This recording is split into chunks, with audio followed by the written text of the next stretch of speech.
পয়লা বৈশাখ উপলক্ষে নবীনগর স্মৃতিসৌধে ঘুরতে গিয়ে নাজেহাল অবস্থা। কেন এটা বললাম সেটা দেখতে হলে ভিডিওটা লাস্ট পর্যন্ত দেখতে হবে।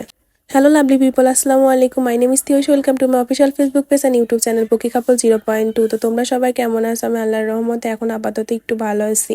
শুরুতেই আমার ভালোবাসা সব মানুষকে জানাই শুভ নববর্ষ। তো পয়লা বৈশাখ উপলক্ষে আমি নবীনগর স্মৃতিসৌধে ঘুরতে গিয়েছিলাম, কিন্তু সেদিনকে এত পরিমাণ গরম ছিল, প্রচণ্ড গরমে। তো আমি মনে হচ্ছে একদম ওখানে অসুস্থ হয়ে যাবো, কিন্তু গিয়ে যে এত পরিমাণ মানুষ থাকবে এটা কখনো ভাবতেই পারি নাই। এত পরিমাণ মানুষ ছিল, লাইফে ফার্স্ট টাইম এখানে গিয়ে এত পরিমাণ মানুষ দেখলাম। কোনো সময় এত পরিমাণ জনসমাবেশ হয় না, বাট এবার যে এত পরিমাণ গরম, তেমন যেমন রোদ ছিল ঠিক তেমন এত পরিমাণ মানুষ, কোথাও যে বসবে এমন কোনো অবস্থাই ছিল না। পহেলা বৈশাখে এখানে কে কে গিয়েছিল? যদি গিয়ে থাকো তাহলে অবশ্যই কমেন্ট করে জানাও। আমি এখানে একটু ফাঁকা পেয়ে নিজে সিঙ্গেল ভিডিও নিয়ে নিয়েছিলাম। তোমরা হয়তো এখানে বুঝতে পারছো না কি পরিমাণ মানুষ। আমি স্মৃতিসৌধের সামনে যাবো সে অবস্থা ছিল না, ভাবছিলাম যে যাবো, বাট প্রচণ্ড রোদ ছিল সেজন্য যাচ্ছিলাম না। কিন্তু যে টাইমে গেলাম সেই টাইমে আর কি আমি নিজে কোনো ভিডিও বা পিক কোনো উঠাইতেই পারি নাই। স্মৃতিসৌধের পাশেই ছিল আমাদের বাংলাদেশের পতাকা লাল সবুজ, যেটা আমাদের শহীদদের কথা মনে করিয়ে দেয়, তাই না?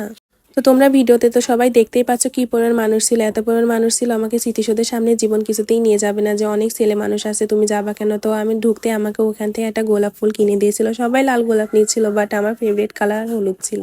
আর সেদিনকে ফুলের দাম যে এত পরিমাণ বেশি ছিল, ফুল বিক্রেতারই এত পরিমাণ ভাবছিল যে কম দাম দিয়ে নিব, সেটা না। সেজন্য আর কি ও বারবার করে বলছিল তুমি আরো ফুল নাও, কিন্তু এত পরিমাণ দাম ছিল সেজন্য আমি আর কি নেই নাই।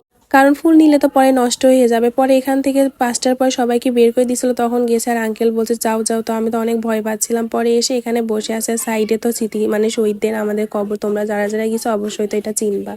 গরমে এত পরিমাণ নাজেহাল অবস্থা, পরকে বলে মাসে একটু সিঙ্গেল আমরা দুজন ভিডিও নিই, কিন্তু কিছুতেই একটু যে ভিডিও নিব কোনো মুডই ছিল না। কেন যে ঘুরতে গেলাম ওইদিনকে, তো তোমরা সবাই দেখছো এখানে ফাঁকা হয়ে গেছে, সবাইকে বের করে দিচ্ছিল আর কি। 5টার পর আর ওখানে থাকতে দেবে না। এই স্মৃতিসৌধে ঢোকার জন্য 3-4টা গেট ছিল, বাট ওই দিনকে শুধু জাস্ট একটা গেট খুলে দিয়েছিল, বিধায় মানুষজন ঠিকভাবে বের হচ্ছিল না। এই জিনিসটা ওদের আমার কাছে খারাপ লাগছে। 3-4টা গেট খুলে দিলে হয়তো ভালো হইতো। যদি প্রত্যেকটা গেটই খুলে দিত তাহলে আর হয়তো এত পরিমাণ ভিড় হইতো না।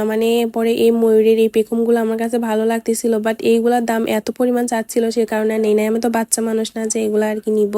বিয়ের পর এটাই আমার ফার্স্ট পয়লা বৈশাখ ছিল, তো সেদিনকে ঘুরবো না তাই কি কখনো হয়? আর হাজবেন্ডের ছুটিও ছিল, সেজন্য আর কি বেরোছিলাম। তো তোমরা সবাই দেখো গেটের সামনে কি পরিমাণ ভিড়। এত ভিড়ের মধ্যে কি বের হওয়া যায়? ভিড়ের মধ্যে বের হলে তো এই গরমে মানুষটা এমনিই মরে যাবে।